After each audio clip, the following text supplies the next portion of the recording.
Slimlo Raps, one of my favorite YouTubers, actually dropped a what happened to on Matt Araiza. If you don't know who Matt Araiza is, he was, I believe, a San Diego State punter. Ended up getting drafted by the Bills, and I believe this was last year. He was doing really well, but ended up getting caught up with a supposed gang situation of a minor at a party. And after that came out, after there was the allegations and all that, he ended up getting cut from the Bills. And so supposedly his career was ruined by a lie. Like it was all false. So we're gonna see what happened. What happened to Matt Araiza? Let's see. This was Matt Araiza exactly 1 year ago, speaking at the elementary school that his mom teaches at. A week later, he'd be leaving Sunday San Diego, where he grew up, to head off to Buffalo to begin his NFL career. Through just a few preseason games, dude was living up to the hype, pulling off feats that made him seem worthy of the nickname Punt God. This Okay. included an 82-yard punt that had That's crazy. everybody talking. And you know it's real when That's a bomb. everybody is talking about a Like it was punt. 82 in the One air day before too. Matt's final preseason game as a rookie, and people started talking about this punter for a completely different reason. On August 25th, 2022, Golden Boy Matt Araiza was accused of an unthinkable crime. Dude was said to be involved in an alleged gang rape of a 17-year-old girl at an off-campus college party. Crazy. Within days, Matt had lost everything he worked for. He was And look, before we even get into this video, I want to say any type of sexual assault, any type of assault in general, but especially sexual assault, all that is condemnable. It's not in any way, shape, or form. It's not okay. But also, I want to piggyback on that statement to say any form of false sexual assault also not okay, or falsifying allegations or accusations of sexual assault. Just because, just as damaging as it may be to do something to somebody, imagine if you didn't do nothing to nobody and people are looking at you as if you did. You know what I'm saying?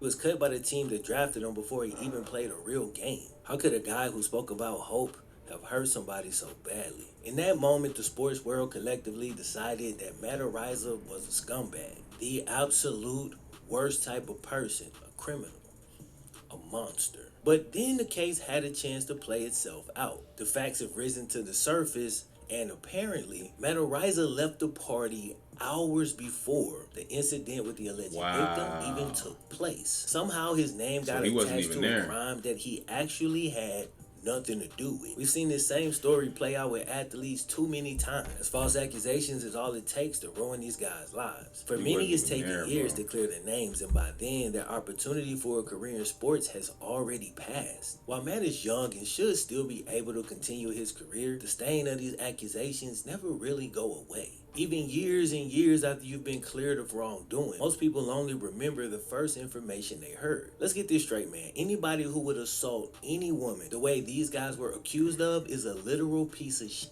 And I feel Right. the exact same way about a woman who would falsely accuse any man of assaulting her when he didn't. Right. Can you imagine if that happened to your sons or one of your nephews, someone you know is a good kid that you've seen come up from childhood? And that's a great point by Flimlo.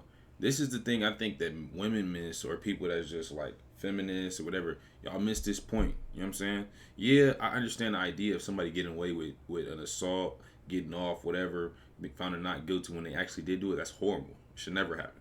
But put it on the flip side. Imagine that was your uncle. Imagine that was your cousin, your brother, your son, your nephew. That you watched them grow up. You saw they type of character. They worked hard their whole life. They stayed out of trouble. They had good grades. You know what I'm saying? They went to college. They did their best to end up getting drafted, only to then get put in this type of situation, and now they lose everything. You know what I'm saying?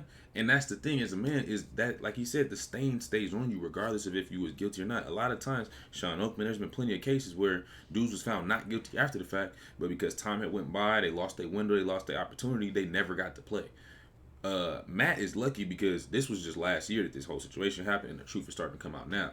But even with that, there might be a lot of teams that still don't even want to touch him just because it's a headline. You know what I'm saying? And that's the thing that people got to realize is it's not justifying no type of rape culture or nothing like that people like to talk about. But what we do need to talk about is that there's a lot of a nuance in it.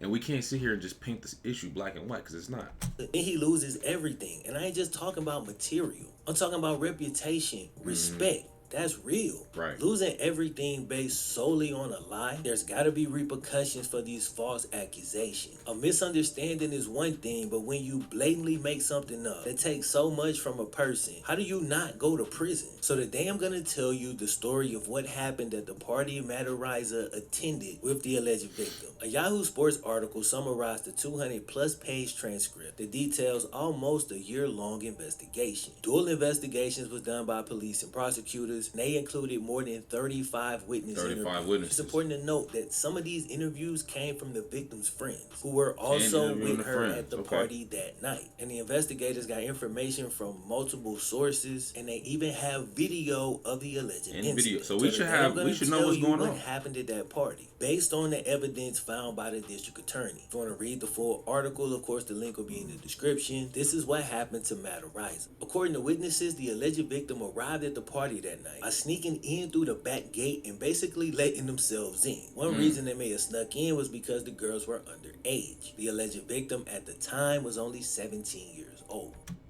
First red flag. She snuck into the party. Why are you sneaking into the party? You know what I'm saying? Like, it's gonna start to, it seems like it's gonna start to paint a picture the more the details come out, but that's one of the main things. You snuck into the party and you got there on your own. You know what I mean? Why would you sneak into the party and you 17? Like he said, it's probably because she knew she was underage and they wouldn't let her in if she wasn't. That's a good, it's working well in Matt's favor so far. But according to the transcript, a witness who was inside the house gave a statement saying the alleged victim told everyone she was 18. And she's also, a separate witness said the exact same thing. And maybe you're skeptical, like, who the hell just go around announcing their age? Well, prosecutors found footage, bro, from a separate party. A party the night before where she was caught on camera. Once again, telling everyone she was 18. Now, I got a word of advice for y'all younger cats out there. If somebody is constantly telling you their age, just keep bringing it up like every chance they get. Pretty strong chance that that person is lying. And that goes not beyond just age. If somebody is forcibly telling you anything, overzealously, like trying too hard to push whatever statement they can about whether it be, oh, I got all this money and da-da-da. If somebody is pushing that hard, bro, it's cap, bro. Most of the time it's going to be cap. Either they're insecure and they trying to flex something that they do have. Maybe they do have it. Or it's something that they lying. You ever see the people, oh, I'm moving in silence. They putting that on their story. If you was just moving in silence, why you gotta announce it? How you silently announcing your silence? Like, it don't make sense. You feel me?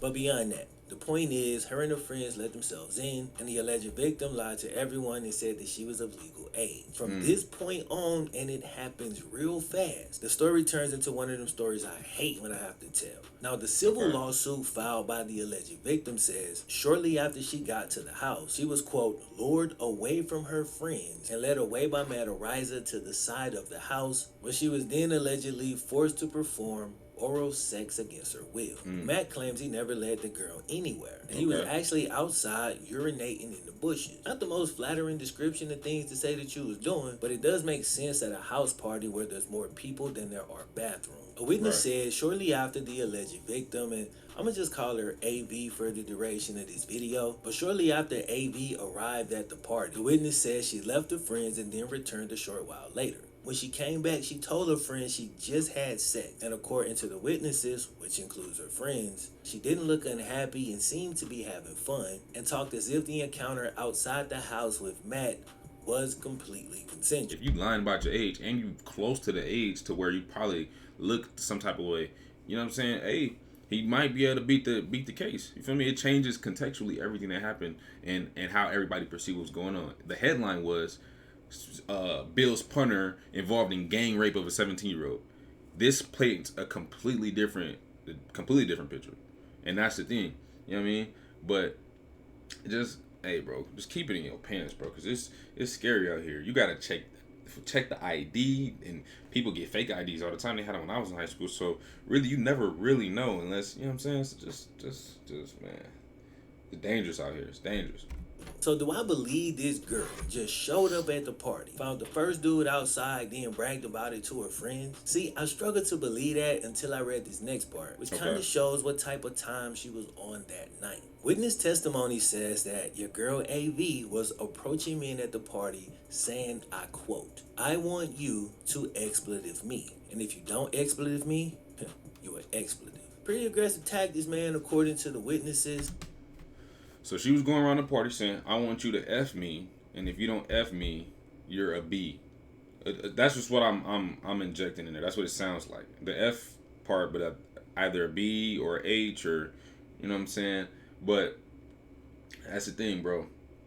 And you don't want, this is the thing, right? You ever have, and it's funny because I was in part of like the whole Forex wave for a little bit of time.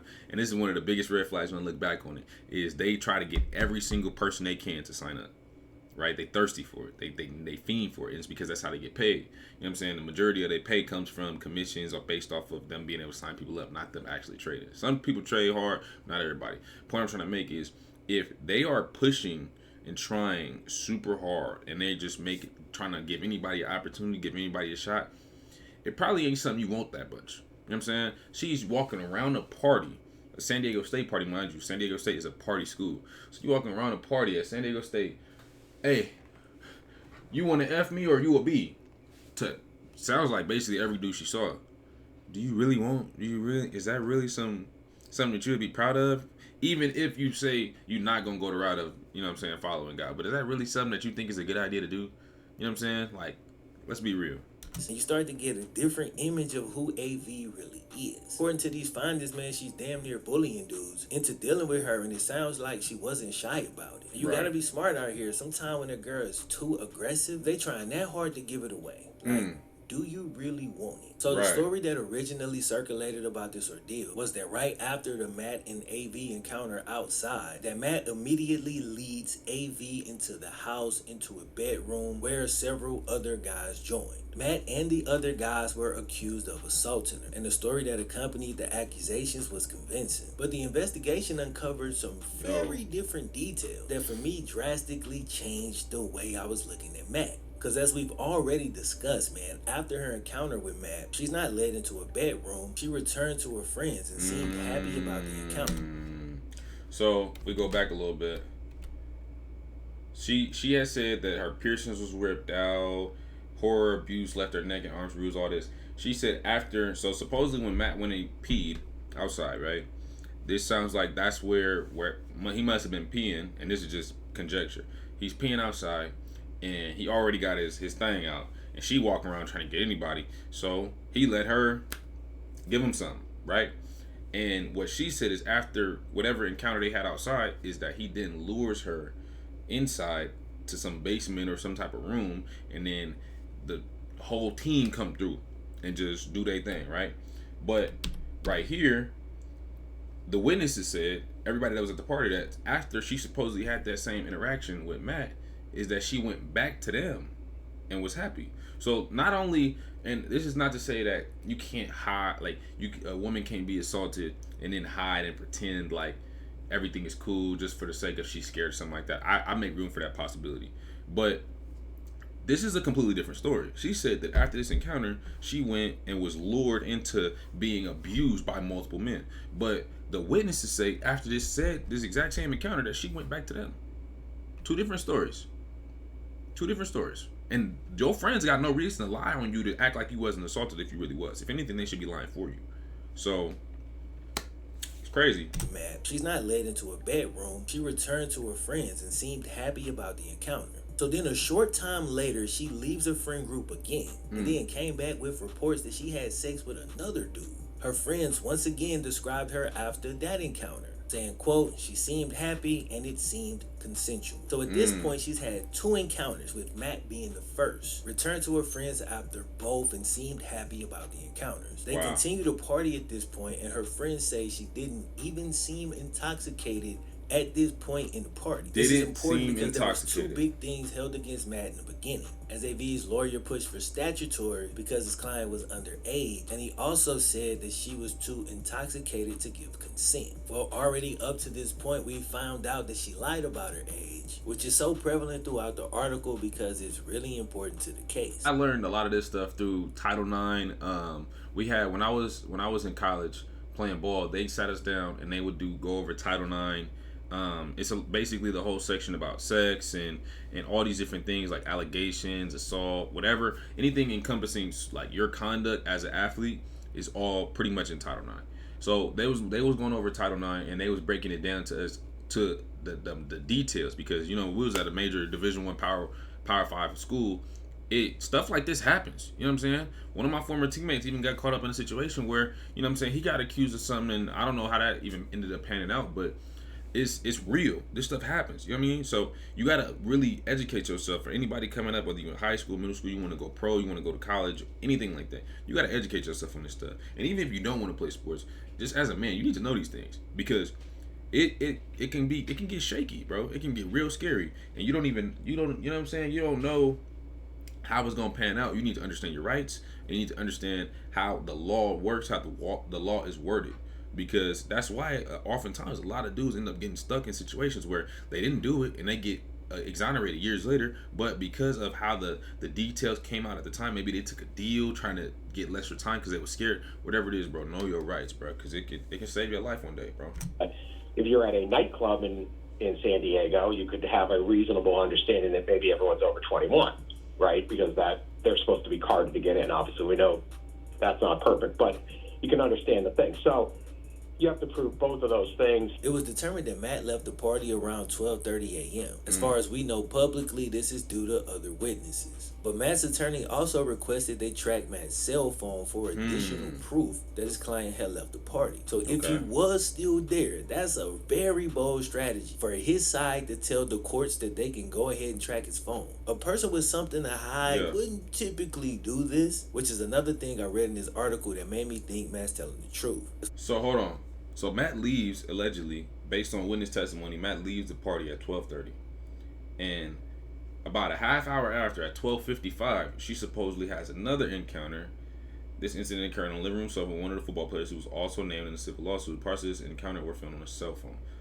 Prosecutors said the footage from the cell phone did not suggest any forced behavior. So what it sounds like is she was hunting for football players. And this might have been, this situation, this specific incident might have been what actually led her to come out with these false allegations. Because at this point, I believe it's false. It just, everything is pointing to she was just capping, right? She came in lying about her age. She does all this stuff where she's trying to hunch on and give up anything to anybody she can. She wasn't supposedly that drunk. After, her story's not lining up with the facts and other witness testimony. And then parts of it was filmed on the cell phone. Maybe she was embarrassed. And that's like, I can understand that, you know what I'm saying? But you can't go around lying on people just because you embarrassed, you got ran through. You did that to yourself. So you go through, you get ran through by the whole team, and then when you find out that there's a video of it, you want to turn around and say, oh, actually, they all forced me? Really? And then you get a guy that got drafted, you get him cut from the team and all this other stuff. Like, she need to go to jail, bro. I ain't gonna lie. If it comes out that this is all how it really happened, she needs to go to jail. I want to see them unsealed documents. She need to go to jail, bro. She hooked up with the second guy, and there's footage of that encounter that the lawyers have obviously combed through. According to the reports, they watched the video and came to the conclusion that there was no sign of forced behavior. There's nothing in the videos that sound like you're saying stop or this hurts or anything like that. And that encounter looked consensual, which is then once again backed up by the fact that she returned to her friends after this to kind of brag about it. So Matt Araiza left at 12:30 a.m. She hooks up with the second guy at 12:55. 30 minutes after that, she was in a bedroom with 3 other football players where the alleged assault took place. How do they know this? Well, there's video, and it's time-stamped 1:30 a.m. So at that point, Matt Araiza's been gone for an hour. Further supporting that is the fact that he's not in any of these videos. And this ain't that old cell phone footage from these cases back in the day. You can see pretty much everything extremely clear. After watching the tape, Deputy District Attorney Trisha Amador said, quote, I don't see any elements of force being used in the sexual encounter. And this is the thing. This isn't Matt Araiza's lawyer. This is the DA, the one that's supposed to be prosecuting the case, admitting, I don't see any elements of force being used in a sexual encounter. Wow. So yeah, there you go. But if that's the case, bro, why was it reported that her piercings had been ripped out and that she bled really badly? It was those details that buried Matt in the public eye. Wow. But not only was he not there, those things may have never happened. I'll read this part directly. Prosecutors also said that videos from the bedroom showed that the girl's piercings were not ripped at the time. And on top of that, she was not bleeding from any wounds. Amador, that's the DA, said her behavior in the videos made prosecuting anyone for rape impossible. Her behavior in the videos made it impossible for anybody to be prosecuted on a rape. Why? Because all of her behavior insinuates that she was consenting. All of her behavior seems that she was in a mindset of being able to consent. And all of her behavior shows that she was lying about her age and all this other stuff. It is ridiculous. But think about this. Brother still lost this opportunity. Matt Araiza still lost an opportunity based on an accusation, an allegation that just came out. It was spicy for media headlines, so they ran with it. And now what? Think about this. He might, like I said, it looks like he might be able to come back and, make it back into the NFL or something like that. But what I will say is all these media outlets that put out this false information, one, he needs to sue them for defamation. But two, they're not gonna go back and retell the story the right way because they ran with false information from jump. That probably never even happened. Even it said in the last video, there was no proof of piercings ripped out, no blood, no wounds, no bruises, no nothing. So where did they even get those details from? Was she fabricating evidence? Was she faking bruises? Did she rip the piercings out herself?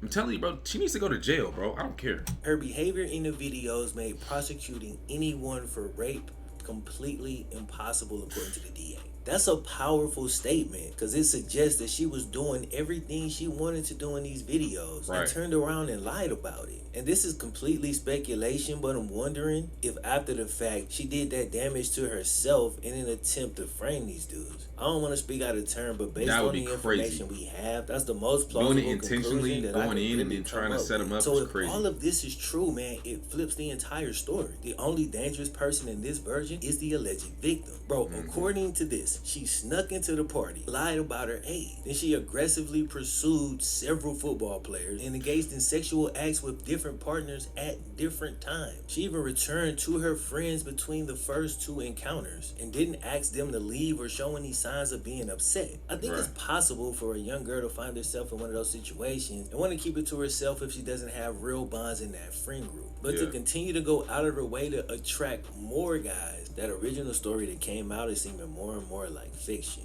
Right. Look, this is a touchy topic, but I don't think it's super complicated. I just think there's so many real victims, it's hard not to get triggered. I'm empathetic to real victims, and if you're a man and you attack a woman, like, I really think you and I have no respect for you. But at the same time, it's not uncommon for women to take advantage of social norms. This has been happening like forever. There's several really famous stories about it. But according to these documents, she moved around like she was the predator. Like she sought out a bunch of football players with the intention of ruining their lives. Maybe that wasn't her initial intention, and she finally got embarrassed after it was all over and decided that even though she pursued them, she was no longer happy with what she did, and so she wanted to take them down. If that's true, it's narcissistic, bro. It's evil, for real. And like I said, it's a long list of athletes specifically that this type of thing has happened to over the years. Brian Banks' alleged victim waited 10 whole years after being awarded $1.5 million before she came clean that she made the story up.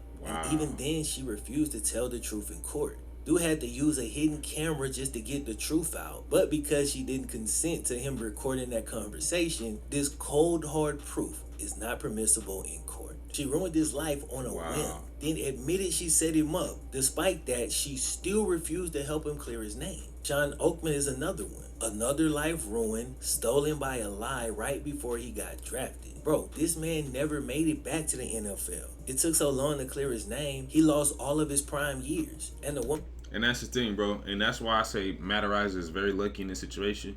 But this is the thing that makes it even, it's so scary. Because Sean Oakman, I don't know if y'all remember, Sean Oakman was a meme because he was so big. He played for Baylor. He was so big, like 6'8", and just yoked. Like, I might put a meme in here just to show y'all what I'm talking about.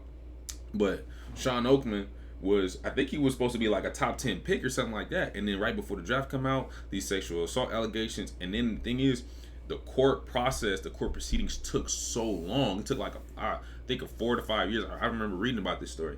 It took like 4 to 5, maybe even 6 years before it was all said and done. And at that point, you got to strike the iron while it's hot when it comes to the NFL. You know what I'm saying? Matt might not even get another opportunity to play in the NFL. So once you are in those years, mind you, you got to play at least 3 years in college, sometimes 4 or 5. So you do that math. You're 22, 23 years old. You need to get in the league ASAP. If you add 5 years to that, nobody wants to draft a 28-year-old rookie, 29-year-old rookie. You know what I'm saying? So they don't even want to draft 24-year-old rookies. So that 5 years, it could have been him 5 years solidifying himself in the league. Or if not, he could have at least got a first 4-year contract. You know what I'm saying? But because of how the situation went out, the court proceedings took so long, he ends up getting cleared. But now he's almost 30 years old. He's supposed to be a vet at this point. And he hasn't even got an opportunity in the league again because what? And mind you, he had first, I think there was rumored top 10 or maybe even first overall pick type of talent. But it doesn't matter, right? And I bet you the woman that falsely accused him of sexual assault, she ain't gonna face no time. She ain't gonna face no repercussions. He probably don't even have grounds to really sue her for real.